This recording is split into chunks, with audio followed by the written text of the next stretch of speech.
Pour aborder ce thème complexe et fondamental, nous avons l'honneur d'accueillir des intervenants aux expertises complémentaires dont les parcours illustrent parfaitement les enjeux de la transformation numérique en Afrique.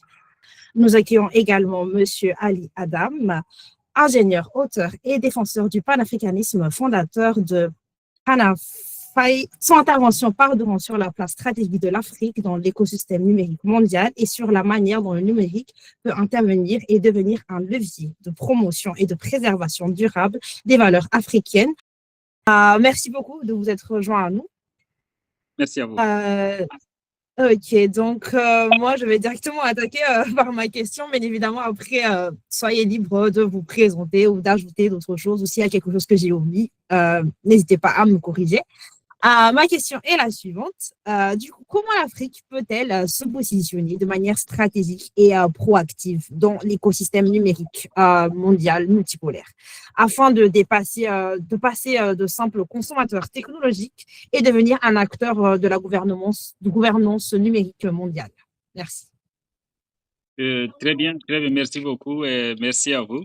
L'introduction est largement suffisante. J'aimerais savoir si on devrait répondre, je sais pas, en anglais ou en français, parce qu'on m'avait dit, donc si ça ne change rien, je réponds en français, sinon je devrais répondre en anglais. Donc. Pardon? Par rapport aux organisateurs, je ne pense pas. En anglais, merci. D'ailleurs, on dit en anglais, donc on peut poursuivre en anglais. C'est mieux que parce qu'il y a pas mal de... Oui, bon, disons en français, en anglais, je ne sais pas. Mais la plupart des interventions ont été faites en français, donc c'est mieux. D'accord, ça revient à la même chose. Donc, puisque nous, il y a des francophones et des anglophones et que la plupart des présentations ont été en français, peut-être qu'il serait mieux d'essayer d'équilibrer un peu. Donc, voilà, I will go maybe in English. Thank you very much. Thank you to Africa Without Borders for this important initiative. I truly appreciate this because it allows us to speak openly about Africa's future and our place in the digital world. So coming to your question, I think this is a very, very important question, and we need to talk about it. So when I always talk about this topic, I'll always start with one simple, clear idea. We cannot continue to only use technologies created elsewhere, because if we only consume, we'll always depend on others. If we want power and influence, we must build, organize, and decide.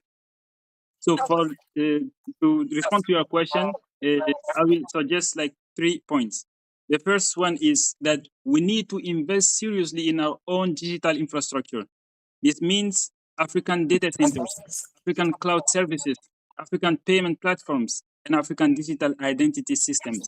Today, most of our data is stored outside the continent. So maybe in Europe, maybe in the United States. That means our data is controlled by others. For me, digital sovereignty starts with controlling our own data and systems.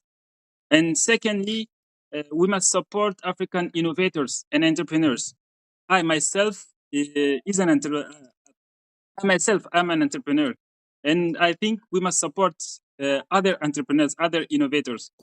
Across the continent, young people are building solutions for finance, health, education, agriculture, public services, and these solutions are often better adapted to our realities than imported technologies.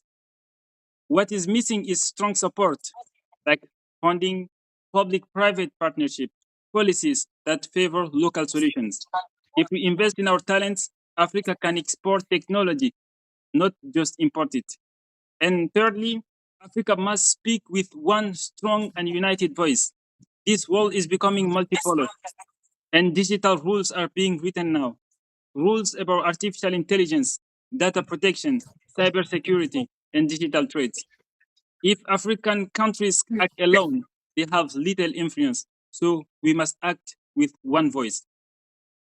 But if we coordinate through the African Union, for example, or the African Without Borders, for example, and regional bodies, Africa can help shape global digital governance. And finally, we need clear and modern digital regulations.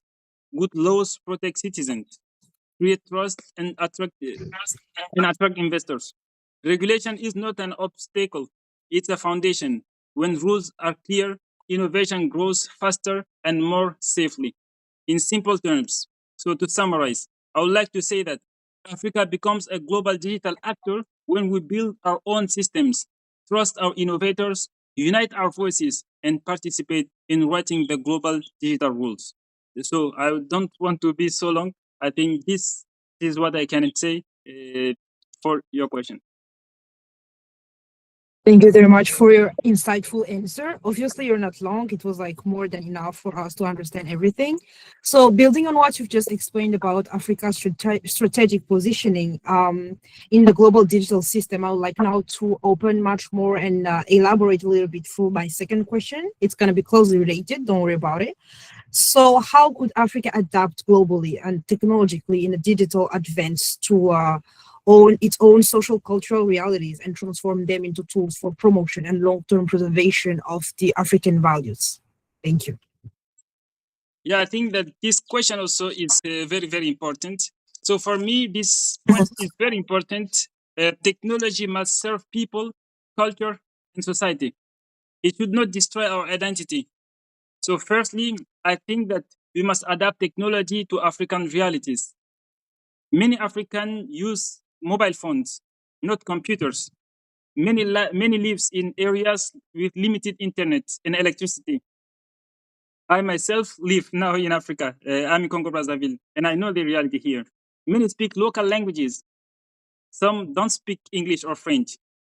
That is why simple, affordable, and mobile-first solutions work better in Africa.